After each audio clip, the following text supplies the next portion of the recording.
Hadisnya hadis ketiga. Hadis ini secara umum memberikan kesimpulan tentang bahwa sabar dan syukur itu bagian daripada kesempurnaan iman seseorang terhadap qada dan qadar. Matan hadisnya hadis riwayat Imam Muslim dari Suhaib bin Sinan. Nama kunyahnya adalah Abu Yahya. Suhaib bin Sinan radhiyallahu anhu qala berkata, qala Rasulullah sallallahu alaihi wasallam, Rasulullah sallallahu alaihi wasallam bersabda, ajaban li amril mukmin. Jadi Rasul kagum pada kondisi atau urusan orang yang sempurna imannya. Nah, kekaguman Rasulullah sallallahu alaihi wasallam ini menunjukkan mulianya orang yang beriman tersebut. Seperti itu. Kenapa menunjukkan kemuliaan iman orang yang beriman tersebut? Karena apapun kejadian yang menimpa orang beriman tersebut ternyata bisa menghasilkan pahala, bisa menghasilkan kebaikan. Seperti itu, dan itu tidak bisa didapat Bapak Ibu oleh setiap orang. Kadang orang itu kuat di rasa bersyukur, tapi diuji nggak kuat, diuji dengan hal-hal yang tidak menyenangkan. Ada lagi orang itu kuat di saat diuji dengan beberapa musibah, tapi lalai ketika dikasih nikmat. Seperti itu. Nah, ada lagi yang na'udzubillah ya Pak, diuji nggak sabar, dikasih nikmat lalai. Seperti itu. Agar kemudian diuji sabar dan kesabarannya itu adalah pahala, dan dikasih nikmat nggak lalai bersyukur ya Pak. Itu sumbernya adalah keimanan terhadap qada dan qadar. Nanti ada penjelasannya para jemaah. Ya, secara sederhana keyakinan ya Pak, bahwa baik nikmat ataupun ujian semua datangnya dari Allah. Cukup dengan keyakinan itu tidak, Pak. Yang kedua, husnuzon, bahwa Allah sayang sama kita. Sehingga kalau lagi dikasih nikmat, ya berhusnuzon, Allah sayang. Ini sumbernya dari Allah. Maka kasih sayang itu dibalas dengan rasa syukur. Syukurnya menghasilkan pahala. Ketika diuji, husnuzon, berprasangka baik sama Allah. Allah lagi sayang. Pengen ngasih pahala lewat jalur sabar. Maka sabarnya jadi pahala buat dia. Buat kita, Pak. Nah, orang yang punya sikap semacam ini itu adalah orang yang mencapai titik kesempurnaan iman. Jadi salah satu lemahnya iman Bapak Ibu itu ketika tidak bisa menyikapi takdir Allah Subhanahu wa taala. Dikasih nikmat lalai, dikasih ujian tidak sabar. Maka Rasul Shallallahu Alaihi Wasallam sampai menjamin, Pak, walaisa dzalika li ahadin illa li mu'min. Ini nggak bakalan terjadi pada siapapun kecuali bagi orang yang sempurna imannya. Sempurna imannya itu tadi tuh, meyakini ini takdir Allah serta husnuzon Allah sayang sama kita. Seperti itu. Rasul cerita in asobathu syarro syakaro. Kalau dapat bahagia bersyukur. Makna syukurnya mengamalkan, mengaplikasikan ya Pak, kebahagiaan tersebut dalam bentuk ketaatan. Itu makna syukur. Dan yang kayak gitu dikit. Seperti itu. Misalnya nikmat yang diberikan Allah yang membuat kita senang, sembuh, sehat. Maka sehatnya digunakan untuk ketaatan.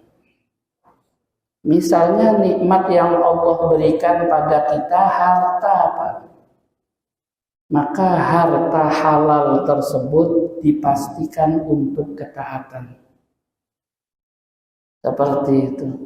Misalnya kenikmatan tersebut adalah berupa istri dan anak-anak. Maka memastikan istri dan anak-anak itu sumber kebaikan kita.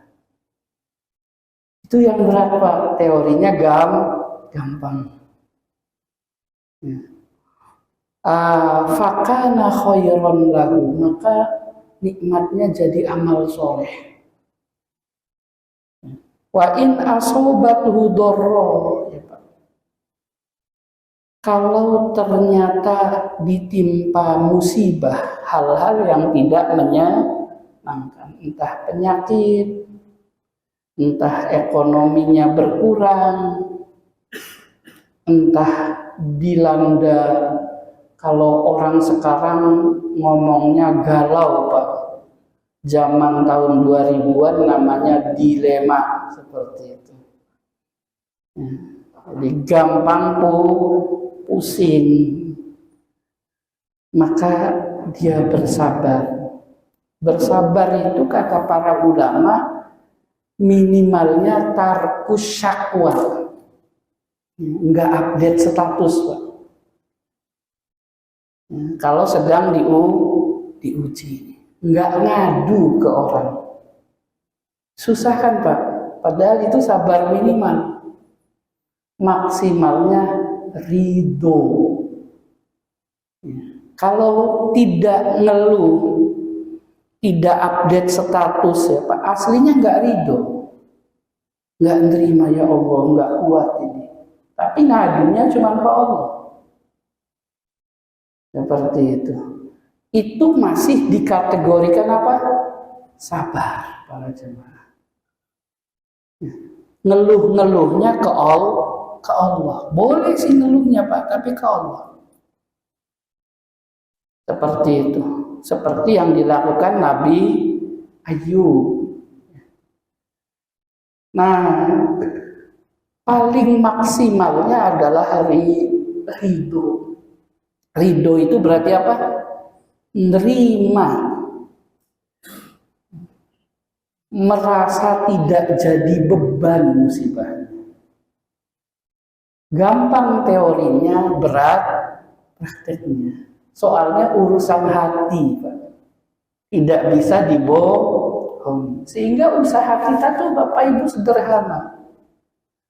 Kalau misalnya kita nggak bisa ridho dengan musibah yang Allah ujikan ke kita, paling minimal nggak update status, Pak. Nggak ngomong ke tetangga. Nggak ngomong ke orang tua.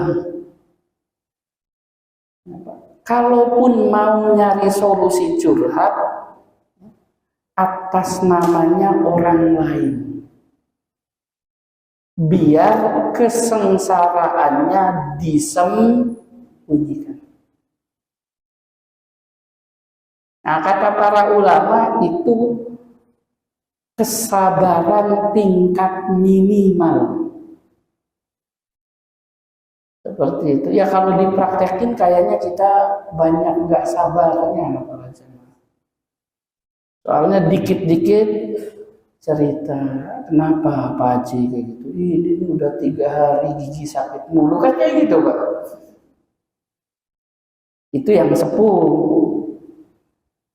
Seperti itu. Ya, Pak. Yang masih muda-muda, gigi udah 3 hari belum sembuh-sembuh, apa ya obatnya? Update status seperti itu. Nah, kayak gitu kan para jamaah. Ya, Pak. Nanya obat sama orang yang tidak jelas. Kalau mau nanya obat ya sama ahlinya ke dokter. Seperti itu. Itu namanya ngeluh bahasa syariah. Alias tidak sabar. Seperti itu. Berat ya Pak ya? Padahal tingkat minimal. Tapi kalau bisa sampai tingkatan sabar, walaupun minimal, fakana khairan lah. Maka ujiannya itu jadi kebaikan. Sehingga tidak sedikit Pak sahabat Nabi yang sakit itu datang ke Rasul, minta didoain sembuh. Kata Rasul, kamu lebih baik tidak sembuh. Karena di penyakitmu ada pahala sabar. Tapi kalau minta didoain sembuh, saya doain. Apa pilihan sahabat? Enggak usah didoain ya Rasul. Doain saya sabar aja. Nah itu iman tingkat tinggi Bapak Ibu. Yang menganggap kenikmatan akhirat jauh lebih mulia daripada kenikmatan dunia. Kalau kita itu kan kadang masih sebatas teori Pak. Alasannya sederhana, imbang tadi gitu. Biar dunia dapat, akhirat dapat. Walaupun realitasnya lebih banyak dipikirin dunianya daripada akhiratnya, sebab dunia kelihatan di situ. Ya maklum kita kan orang Islam zaman akhir ya Pak. Itu saja sudah alhamdulillah. Jadi salah satu makna hadisnya itu terkait berbicara hakikat sabar dan syukur serta kemuliaannya yang tadi dijelaskan sekilas para jamaah. Apa sih syukur? Asyukru alladzi huwa sorfun nikmah ila ta'ah. Disebut syukur itu apa? Ketika dapat nikmat dan nikmatnya digunakan untuk ketaatan. Kalau kita jangan gitulah Pak. Minimal nggak maksiat sudah alhamdulillah. Kan kayak gitu. Ya, seperti itu. Dapat nikmat nih kayak gitu. Apa? Dapat rizki mendadak warisan 10 miliar. Seperti itu kan Pak, seperti itu. Terus sujud syukur, ketaatan. Habis itu ngobrol sama istrinya, ke Bali yuk gitu. Lihat aurat orang. Seperti itu kan para jamaah. Misalnya contoh saja ya Pak. Jalan-jalannya yang aneh-aneh Pak. Seperti itu. Nah, sehingga kemudian para jamaah nikmatnya digunakan untuk yang mubah saja, alhamdulillah. Kadang kalau dikasih nikmat, Pak, pengennya apa? Maksiat. Berarti tandanya apa? Kurang syukur. Yang ngasih nikmat Allah, tapi mendurhakai perintah Allah. Saya kasih analogi sederhana ya Pak. Misalnya Bapak ngasih uang ke saya, ya, 500.000. Tapi uang 500.000 itu saya gunakan bayar orang mukulin bapak. Terima kasih kayak gitu Pak? Enggak sama sekali. Dikasih nikmat sama Allah, tapi nikmatnya digunakan untuk mendurhakai Allah, walaupun Allah sih maha kaya, tidak butuh dengan amal kita. Seperti itu, enggak masalah didurhakai orang seluruh dunia, tapi yang merugikan kita Pak. Sehingga kita itu paling minimal kalau dapat nikmatnya jangan digunakan untuk kemaksiatan. Nikmat mata sehat, ya matanya jangan digunakan untuk kemaksiatan. Itu mazhab minimal. Dikasih telinga sehat, ya minta digunakan untuk apa? Digunakan bukan untuk kemaksiatan. Seperti itu. Sampai nazar kan, nanti kalau mata saya sembuh dari katarak kayak gitu. Saya mau baca Quran, bagus nazarnya Pak. Seperti itu, mau belajar Quran, dijalanin. Baca Qurannya setengah jam, maksiatnya 10 jam. Jadi nggak imbang Bapak Ibu. Seperti itu. Ya, tapi rahmat Allah kan maha luas. Mudah-mudahan diampuni dosanya. Nah, kalau sabar itu ar-ridho bil ibtila, itu tingkatan tertingginya Pak. Ridho dengan ujian. Kalau mulut gampang Bapak Ibu. Ridho saya ya Allah, tapi hatinya ngerutu kan, seperti itu. Berarti tandanya belum ridho. Seperti itu. Imam Syafi'i itu Pak, dalam kitab Irsadul Ibad pernah nemui wanita, mukanya ceria banget. Seperti itu, ditanya kok bisa Bu mukanya seceria ini? Udah agak sepuh Pak, ibu-ibunya. Kalau masih muda ya kenapa dilihatin kan, seperti itu. Apa jawab ibu-ibu tersebut? Ya mau gimana lagi? Saya sekeluarga, suami saya, anak-anak saya dimakan harimau di hutan. Seluruhnya. Kalau saya sedih, suami saya nggak balik lagi. Kalau saya sedih, anak saya nggak balik lagi. Tapi kalau saya ridho dengan ketentuan ini dan bahagia, maka saya akan bisa bertemu suami saya dan anak-anak saya di surga. Itu yang bikin saya tidak pusing dengan hal itu. Nah, itu kan susah ya Pak prakteknya. Seperti itu.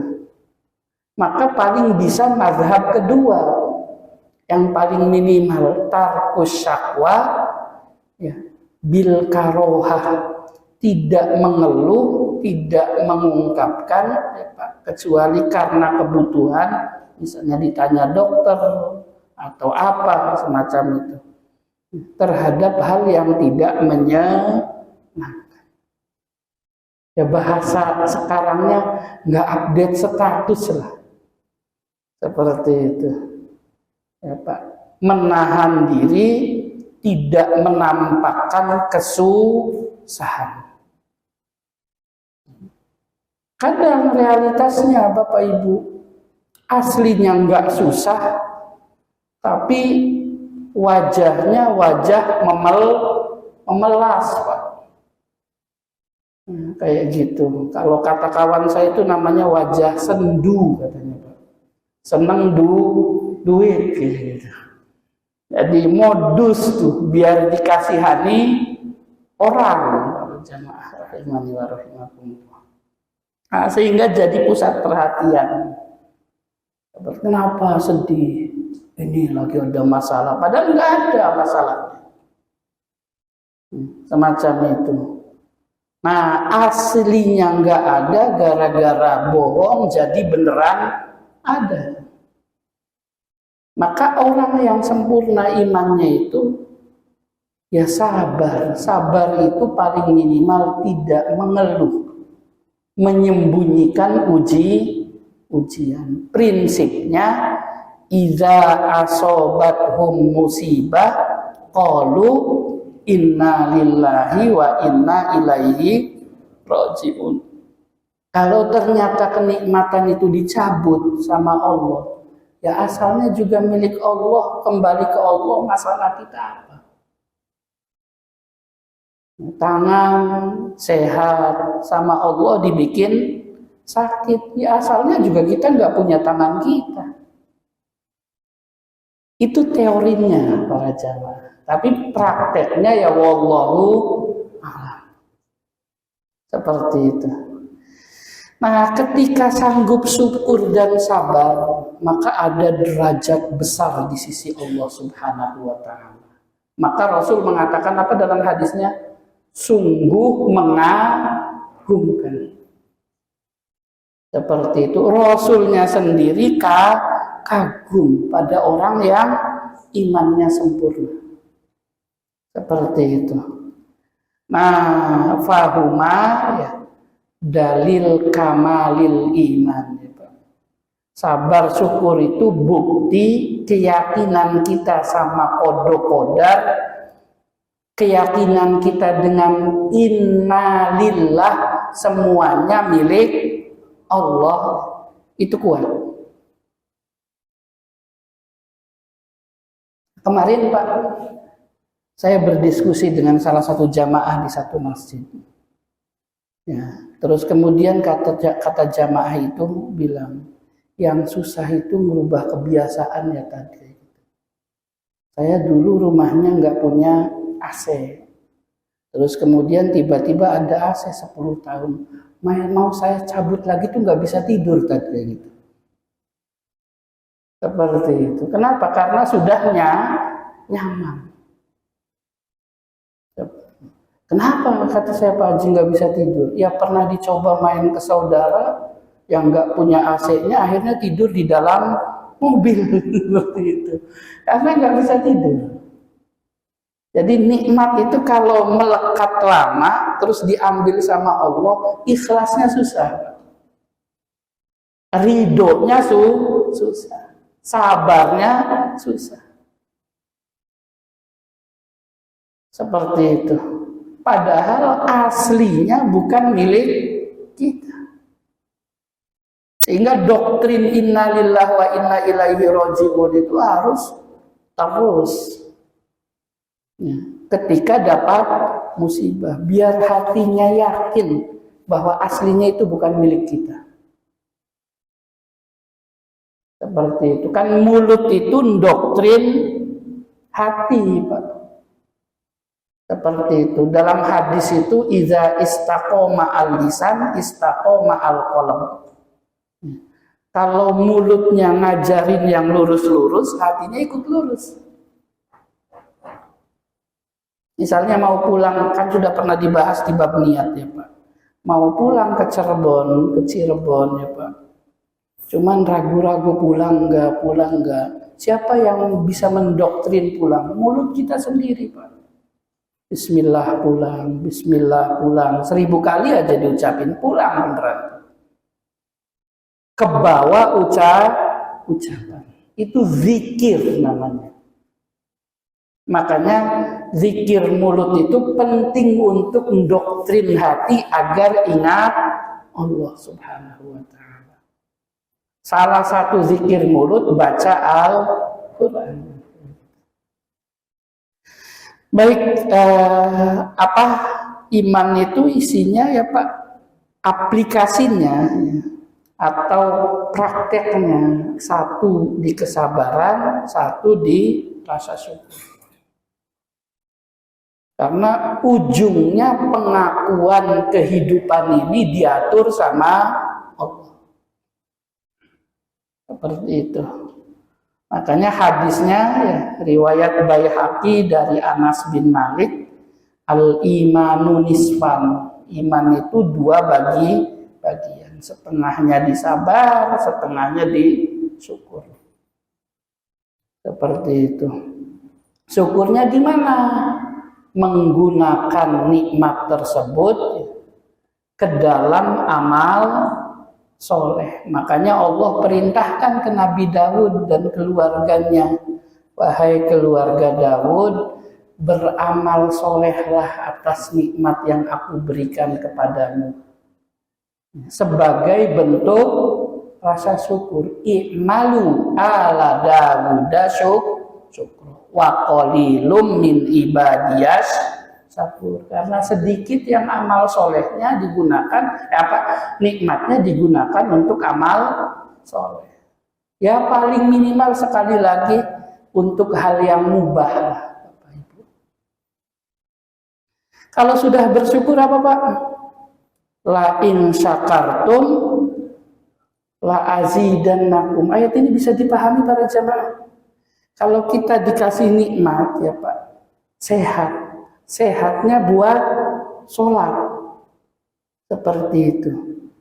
Maka nikmat sehat itu menghasilkan nikmat tambahan, surga. Tidak hanya nikmat dunia, tapi nikmat dunianya penyebab nikmat akhirat. Itu tambahan Allah. Cuma kadang kita mikirnya, ya, kalau dapat nikmat bikin nasi kuning biar tambah banyak rezekinya, kan kadang gitu para jemaah. Itu mazhabnya MC Pak.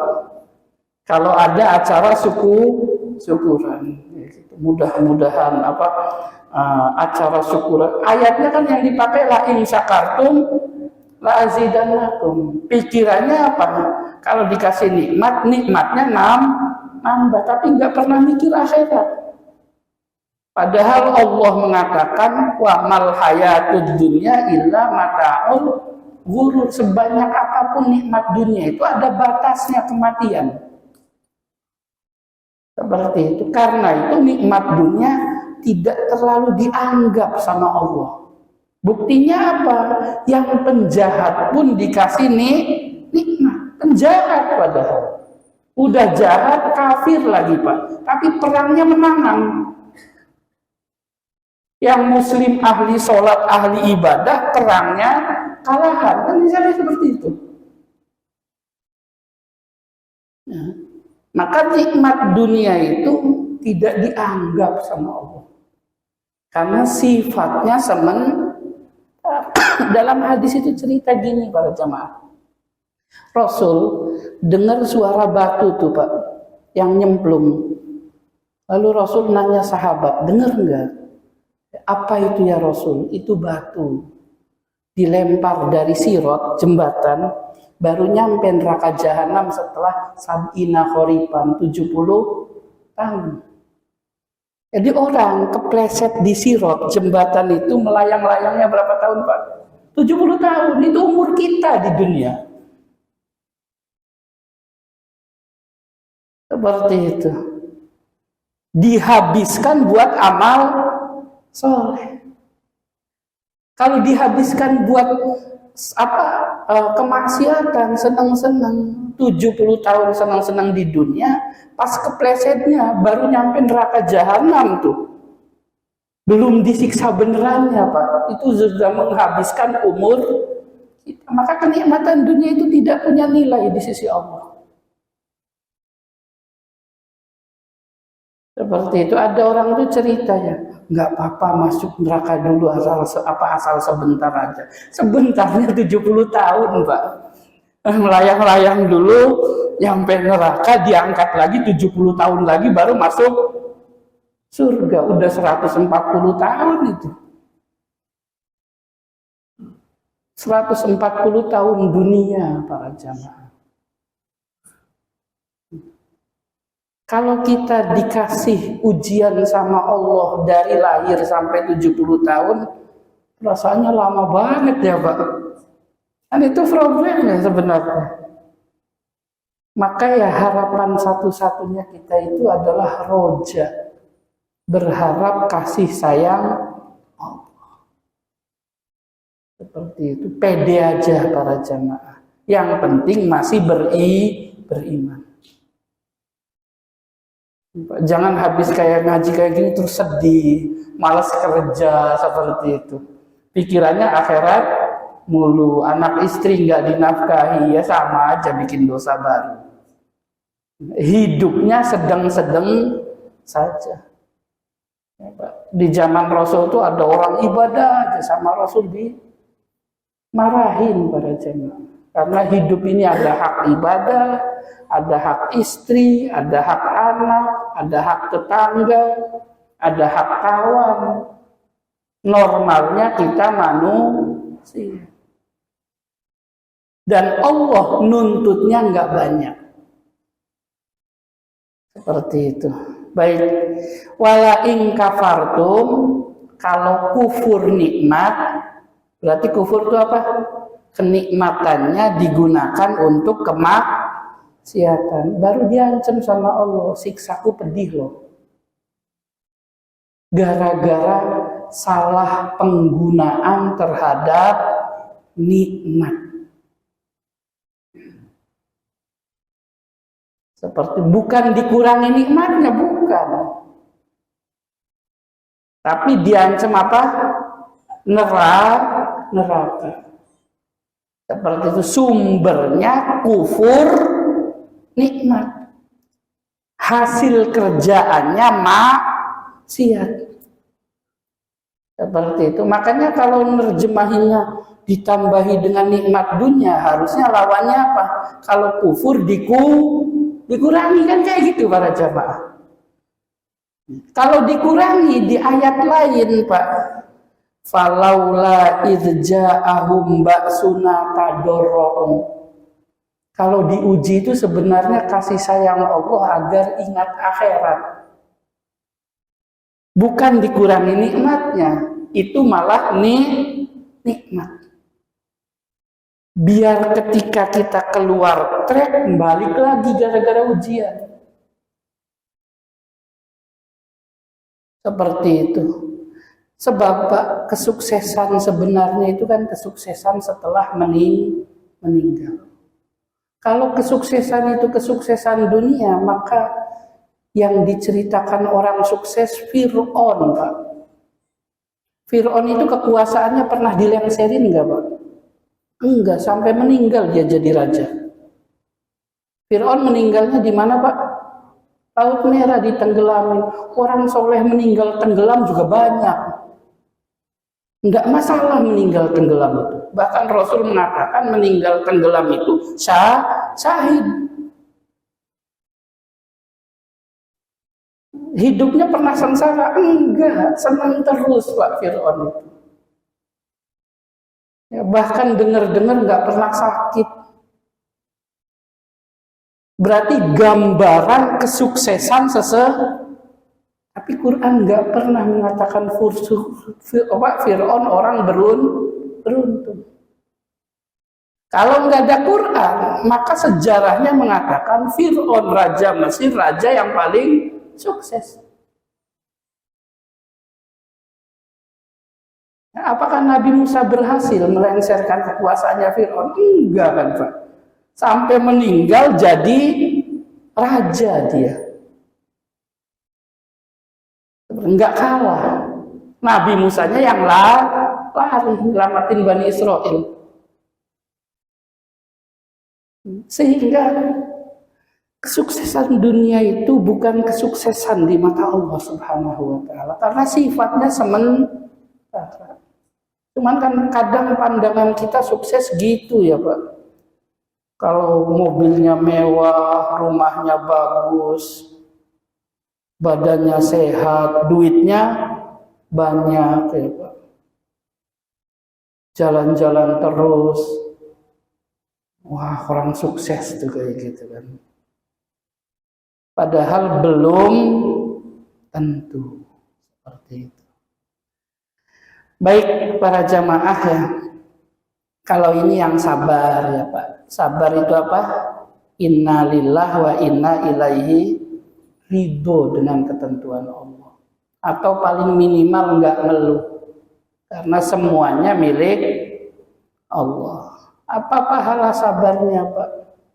Salah satunya adalah ibadah yang paling istimewa itu adalah nunggu pertolongan Allah saat diuji.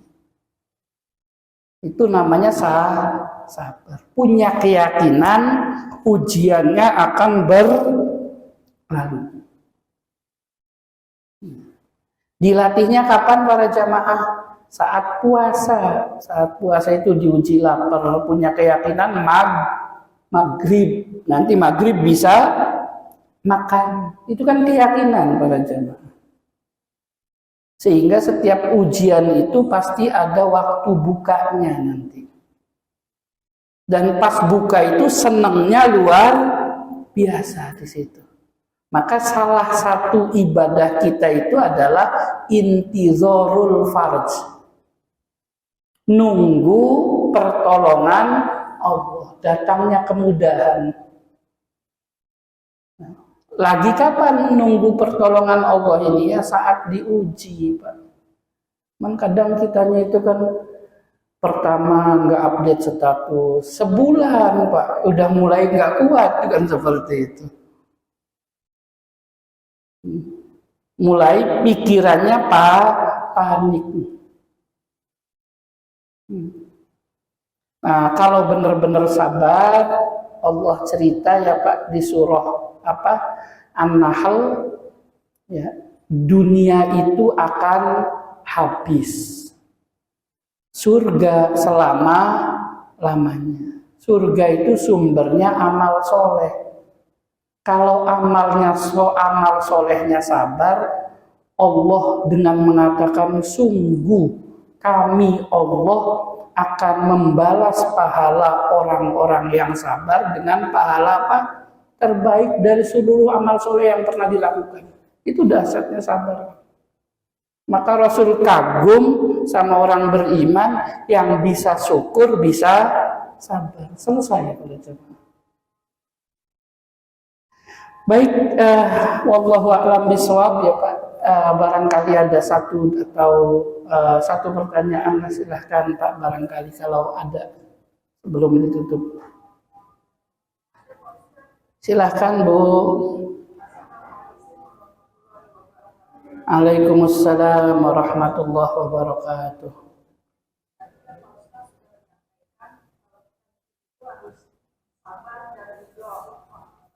Syukur Bu. Iya.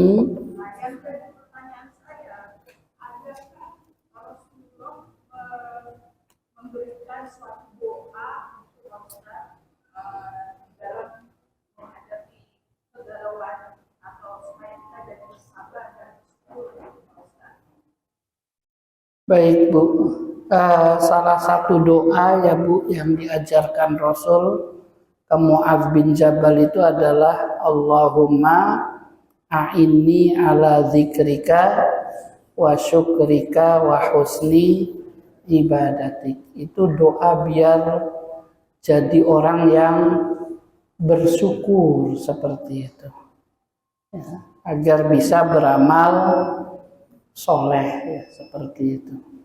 Nah, tapi Bapak Ibu ya, doa itu hanya salah satu cara.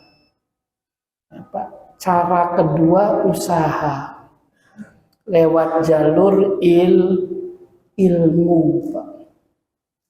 Karena nggak bisa selesai dengan doa, Bu. Ya, ilmunya apa?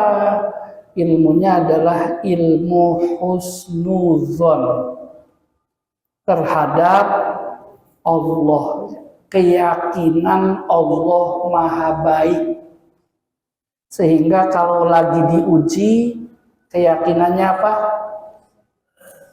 Husnuzon, ini Allah lagi ngasih pahala, lagi ngapus dosa. Makanya salah satu jenguk orang sakit itu ucapannya apa?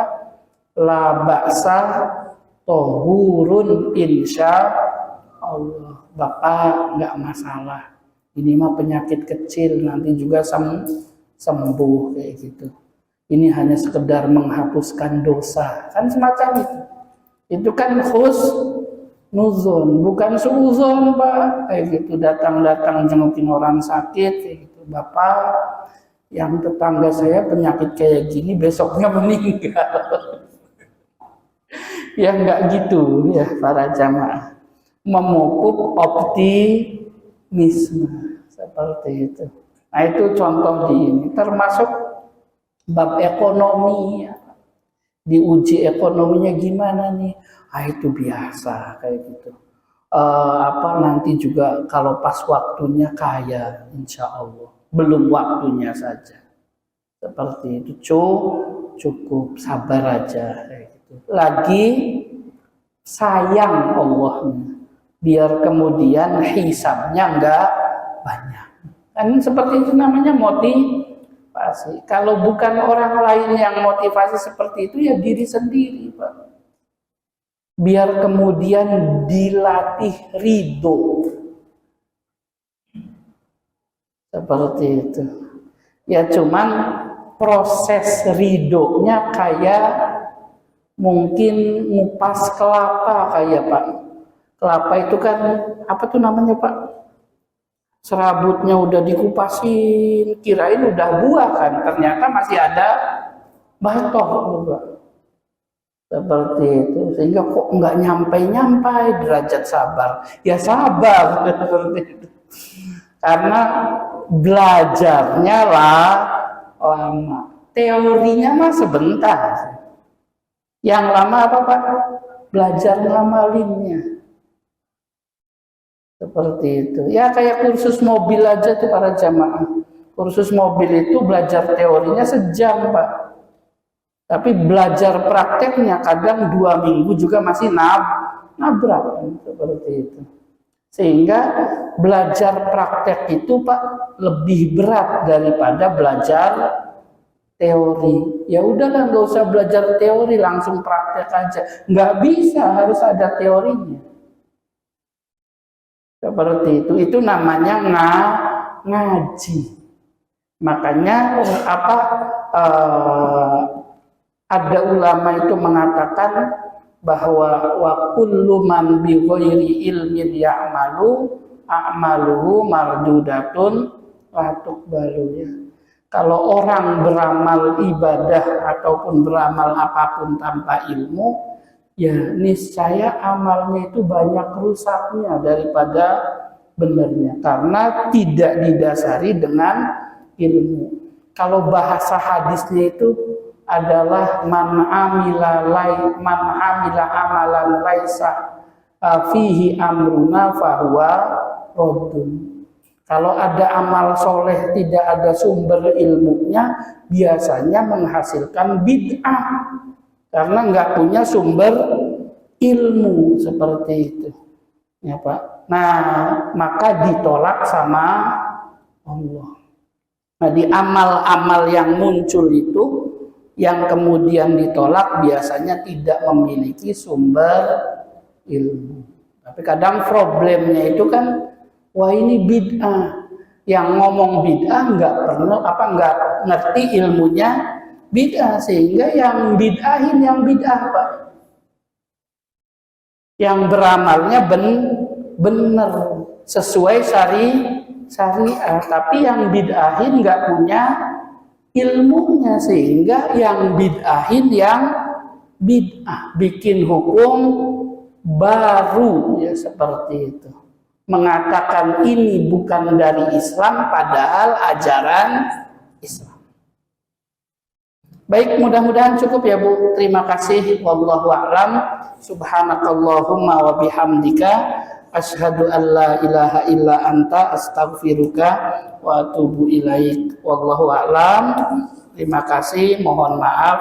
Assalamualaikum warahmatullahi wabarakatuh.